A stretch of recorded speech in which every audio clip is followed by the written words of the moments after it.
Yeah, another really cool experience, and I was fortunate enough to be in New Orleans 2018 WrestleMania weekend, and this incredible 6-man ladder match to crown the first ever NXT North American champion. Now, I'm going to bring up some pictures because I was so fortunate enough to be there, and this was the opening match of that night.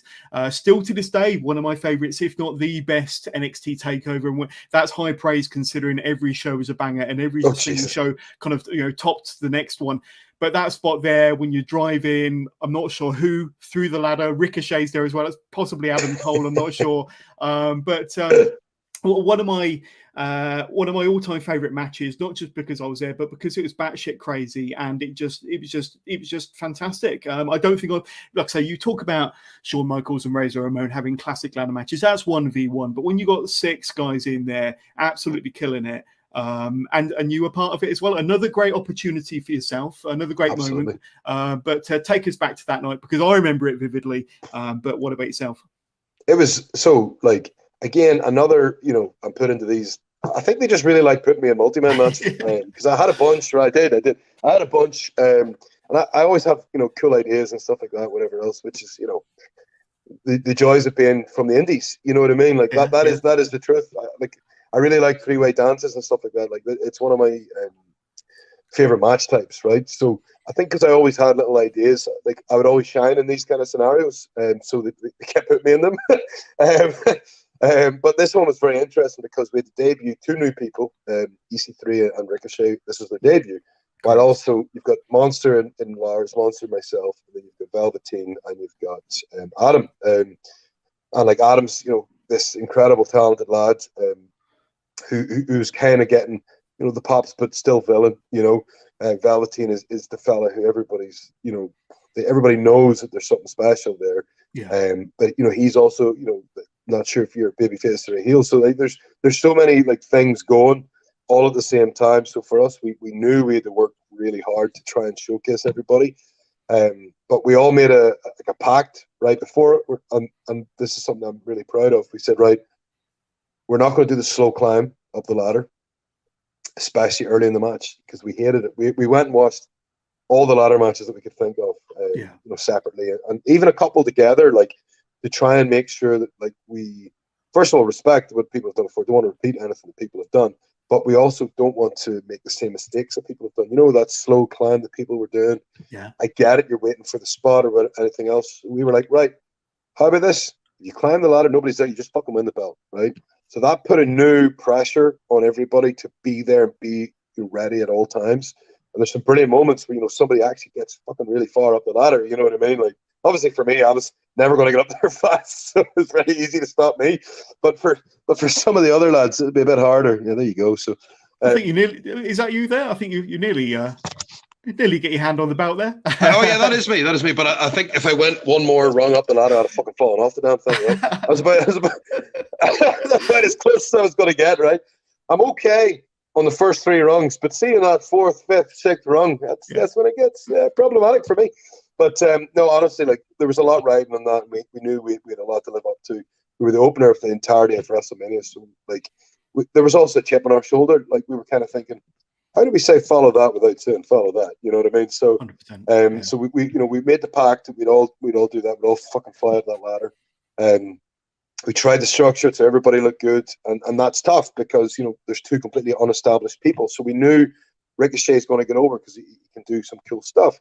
But we also need to be cognizant, like you can't do everything and then no sell anything. So we're trying to get that balance. And then EC3, is more known for being this incredible mic man. So you have to try, how do we make that work? So we have to try and make him smarmy or have moments for him and stuff like that. So we try to put all that together, and then we're able to try and keep the fact that Lars and I were kind of on and off feuding for a few months. So like we're trying to have little bits in it, like even the bit where we're trying to one up each other and stuff like that. So there's some really cool moments, and we're just so happy that we got so much of that on the board, and that people realized afterwards, understood the stories we were trying to tell coming out of it. People understood like what the psychology was, and like the feedback we've had since has been mind blowing. Like we knew it was decent, like when we were coming up with it, but we didn't know it was going to be as good as that. You know what I mean? Like that's the truth, you know. But the crowd made it. Like the crowd just dug everything we did. They were there for every moment, every spot, every tiny look.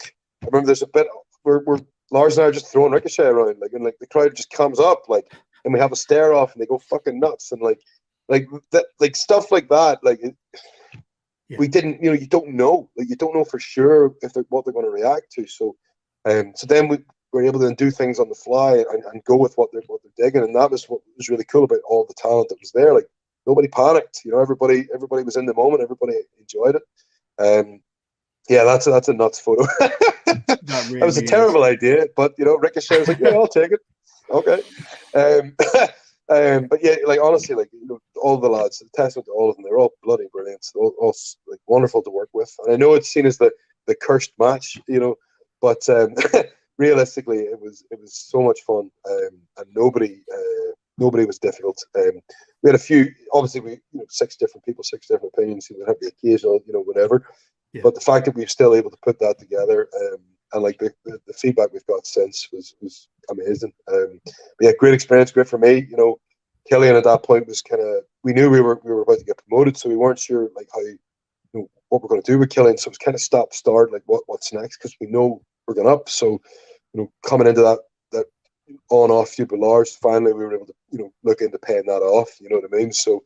Yeah, it was a very, very cool experience, cool time, and that was a great show to be on. I think it was Johnny and Andrade was the big one, wasn't it? The main event. So I think you had Johnny Gargano and Ciampa in their first grudge match, the unsanctioned match, and I think it was Andrade and Aleister Black, of course. Aleister Black, yes, and that was incredible. You know, so like there was so many brilliant matches on that show, and like I'm so glad you said you dug it, because 100%. Like I think every single one of us, like at that point, NXT we're starting to really find our feet. Towards the end of 2017, we kind of knew what direction we wanted to go in. Yeah. So by 18, I think that's when the creativity really started coming through for all the lads and ladies, and that was just wonderful to be a part of. And as I say, the opening WrestleMania with that, you know, that was awesome. That was wicked, and like to get the crowd at the hottest possible point was wicked. Like, so I look back and I have very fond memories, and hopefully I never have to do another one.